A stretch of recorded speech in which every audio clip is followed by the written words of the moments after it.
Bonjour, je suis Guillaume, bienvenue sur ma chaîne La Chambre Noire de Goupil pour une nouvelle vidéo, j'espère que tu vas bien, moi ça va en tout cas. Aujourd'hui dans cette vidéo d'introduction à l'anamorphique, je teste une optique anamorphique parce que je fais ce que je veux, mais il y aura d'autres vidéos sur le même thème, notamment qu'est-ce que l'anamorphique et une utilisation du S5 Mark IIX avec ces optiques anamorphiques, savoir ce que vous pouvez faire avec et quelques petits détails sur les options présentes et ce qu'on peut ou ce qu'on peut pas faire avec le S5 Mark IIX. Pour l'instant, je teste ça, le circuit 50 mm T2.9 avec un rapport d'anamorphose de 1.6 de la série Saturn de circuit encore une fois.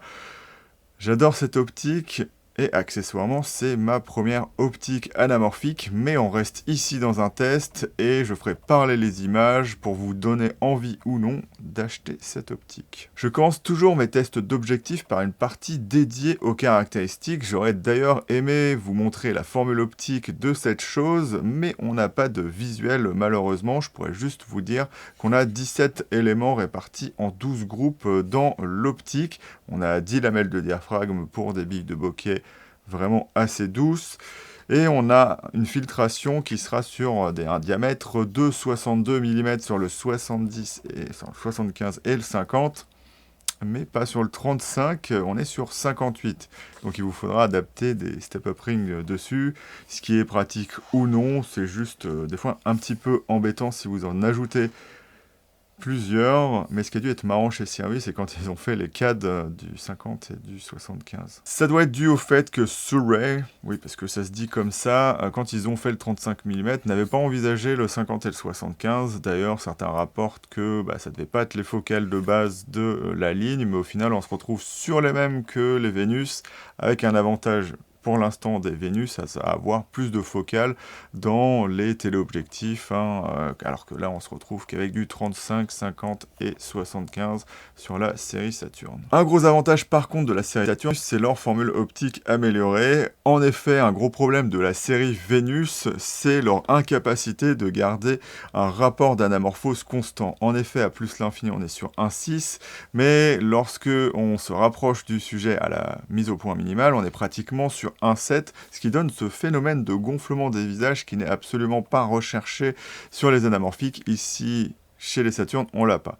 Et ce problème est dû sur les Vénus au fait qu'ils aient une synchronisation qui est la méthode de synchrofocus entre les éléments sphériques et anamorphiques de l'optique. Vu la taille des Saturnes, on est sûrement sur le même type de synchronisation des éléments anamorphiques et sphériques de l'optique, cependant ça ne se voit pas. Une des conséquences de cela, c'est une mise au point très très longue de 1 mètre, moins 10 cm, mais voilà, pour se rapprocher de votre sujet ou talent, il va falloir utiliser des filtres close-up, autrement appelés dioptrie en anglais. Et le problème, c'est que plus on augmente la valeur, plus la plage de mise au point sera réduite, et plus on s'éloignera de plus l'infini. Une des grosses spécificités de ces optiques, c'est leur taille et poids. En effet, on est en dessous de 500 grammes pour toutes les optiques. Le 50 mm, ce sera 470 grammes. Le 75 mm, lui, affiche 480 grammes. Et le 35 mm sera, lui, à 390 grammes. Ça, lié à la petite taille de l'optique, comme vous voyez ça, ça en fait des bons candidats pour mettre sur des drones. En effet, ici, moi, j'ai acheté la version L de l'optique, mais elle existera en Sony E, Nikon Z, Canon RF, Fuji X et DJI DL, donc vous pourrez utiliser ça sur votre Inspire 3 si ça vous dit, par exemple. Aussi, bien entendu, l'optique est prête à accueillir un follow focus, que ce soit pour la mise au point ou pour l'ouverture. D'ailleurs, les bagues sont de même résistance, ce qui est vraiment plutôt pas mal, et elles sont positionnées de la même façon sur toutes les optiques pour ne pas avoir à changer le follow focus de place à chaque fois. Qui dit mise au point minimale longue, design petit et mise au point en interne dit un degré de mise au point sur la bague qui sera assez faible, de 120 degrés.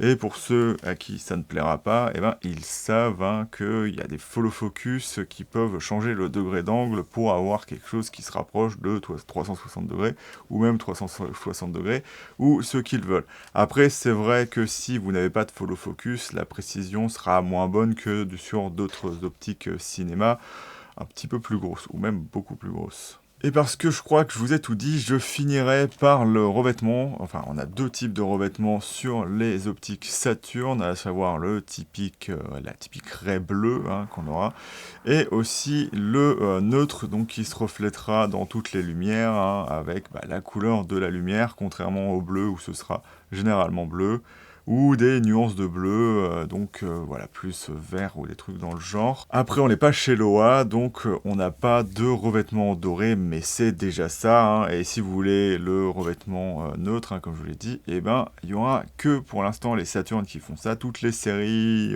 Vénus, Mars et autres planètes de chez Sirui ont toutes, elles, des raies bleues. Et puis voilà, on va du coup passer à la partie qualité d'image sur ce test du Surrey 50 mm t2.9 avec rapport d'anamorphose de 1,6. L'image créée doit être horizontalement allongée dans votre logiciel de montage, soit de 160%, soit de 1,6 suivant le logiciel de montage que vous utilisez, et ça va bien évidemment changer le ratio d'aspect de votre image. Par exemple, sur du 16 neuvième, on passera sur du 2,8 alors qu'on était sur du 1,77 avant. Sur du 3,5, on passe à du 1,5 à du 2,4 cette fois. Lorsqu'on est sur du 4 tiers, on passe du 1,33 au 2,13.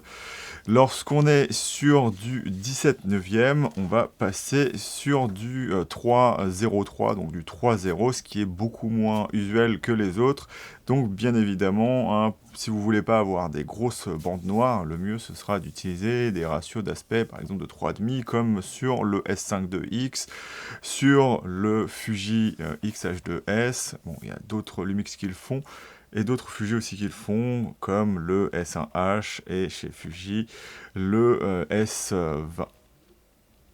Le S20 le XS20, pardon. Le S20, ça aurait été il y a longtemps. Et du coup, ça, ce sont encore des caractéristiques. Je ne sais pas pourquoi, dans mon script, c'est marqué dans ma partie qualité d'image, et c'est marqué que du coup, je l'ai mis dans mon script. Et puis voilà.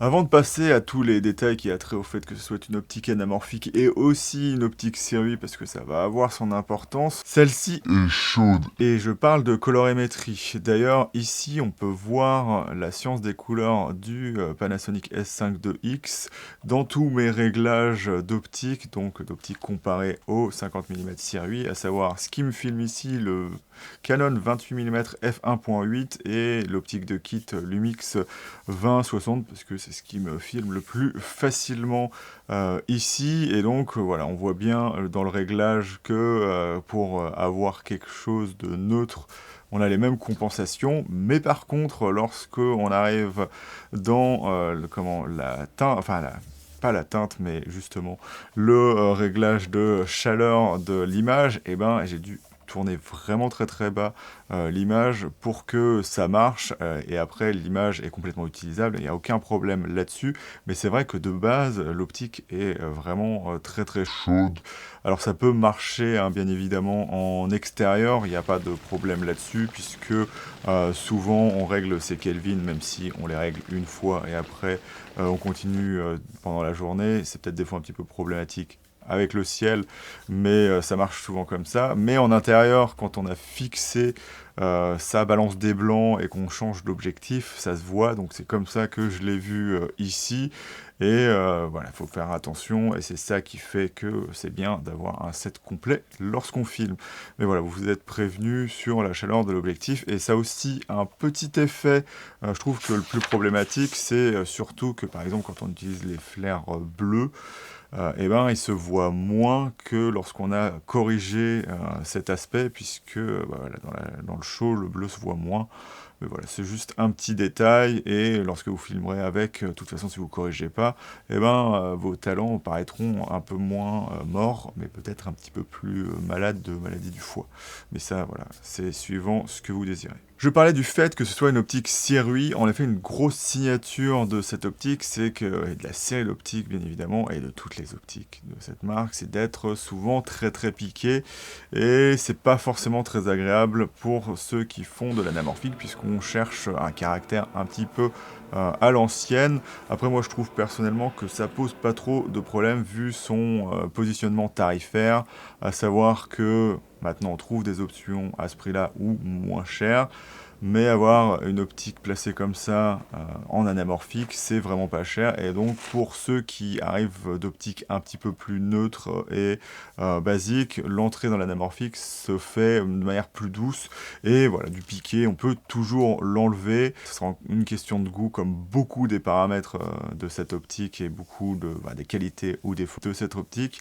Mais voilà, si vous n'aimez pas trop avoir trop de piqué, ce qui est compliqué puisque au cinéma, on cherche quand même du piqué, mais quand même avoir un petit peu de caractère. Là, on sera quand même sur quelque chose de très très piqué, même si on reste sur une optique anamorphique. Les raies ou flares ou streaks anamorphiques sont assez présents dans cette optique. Certains diront trop. Après, ça dépend bien évidemment du niveau d'exposition. Donc, plus votre source est surexposée par rapport à l'environnement où vous êtes, donc par exemple de nuit, plus vous aurez ces raies de lumière qui apparaîtront et en plus des réflexions.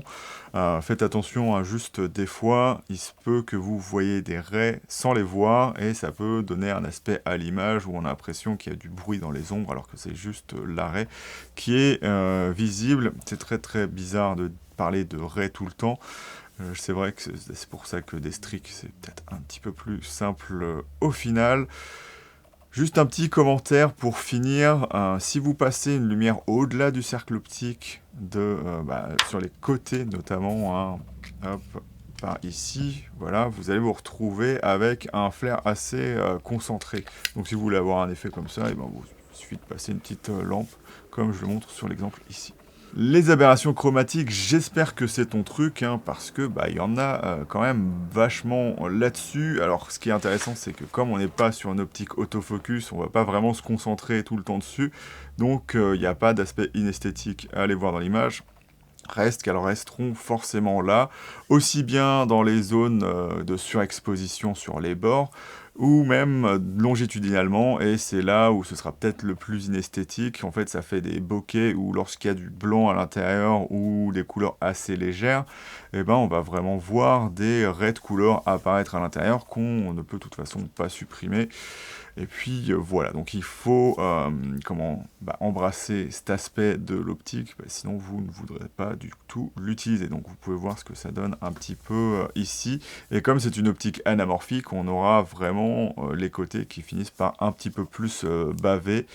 Mais voilà, si vous êtes à la recherche de ça, il n'y a pas de raison que ça vous déplaise. Ces mêmes bokeh sont pas forcément fous, pas très profonds, vu qu'on reste à T2.9. Il y en a qui aimeraient avoir des optiques anamorphiques beaucoup plus, avec une ouverture beaucoup plus élevée, ce qui est le cas sur certaines optiques Super 35, mais c'est pas très usuel en plein format. Donc voilà, le bokeh sera ce qui sera. Je le trouve pas très distrayant, à part les problèmes qu'on a vus juste avant. Après, tout reste une question de goût. Vous pouvez aimer les bokeh un petit peu plus ciselés, mais là, il n'y a pas vraiment grand-chose à dire dessus. Ceci laisse apercevoir, si ça ne te saute pas aux yeux, que l'on peut voir une belle ou moche distorsion en coussinet sur cet objectif, qui est le lot de certaines optiques anamorphiques, mais celles qui sont plus recherchées, c'est celles qui ont de la distorsion en barillet, due apparemment à leur fait que ça fait rentrer la vision dans le cadre. En tant qu'optique anamorphique, on aura bien entendu de la respiration, mais comme je vous l'ai dit, on n'aura pas de changement de rapport. Je crois que j'ai tout dit. Après, si vous êtes encore sceptique, parce que oui, sur un capteur numérique, l'anamorphique apporte plus de défauts que de solutions, puisque ça n'a pas du tout été créé pour ça au final. Et si vous vous dites que c'est cher payé pour juste avoir une image allongée avec des barres en haut et en bas, il y a un gros avantage dont j'ai pas parlé ici exprès, c'est le fait que, contrairement à d'autres optiques qui vont vous déformer le visage, par exemple le 28 mm, ne laisse pas apparaître les vraies perspectives, surtout que je suis proche, encore je serai plus loin, je ressemblerai plus à ce que je ressemble en réalité. Mais là, lorsque on étire notre image, on est en 50 mm en vertical, mais en horizontal, on passe à 31 mm. Et c'est un gros avantage de l'anamorphique, c'est au final de filmer avec les perspectives d'un 50, mais effectivement en largeur, avoir un 31 mm. Et donc ça peut être pas mal pour ceux d'entre vous qui n'aiment pas utiliser du grand angle justement pour ces déformations. On arrive à la fin de la vidéo, j'espère qu'elle t'aura plu et je te dis du coup à bientôt dans la chambre noire de Goupil.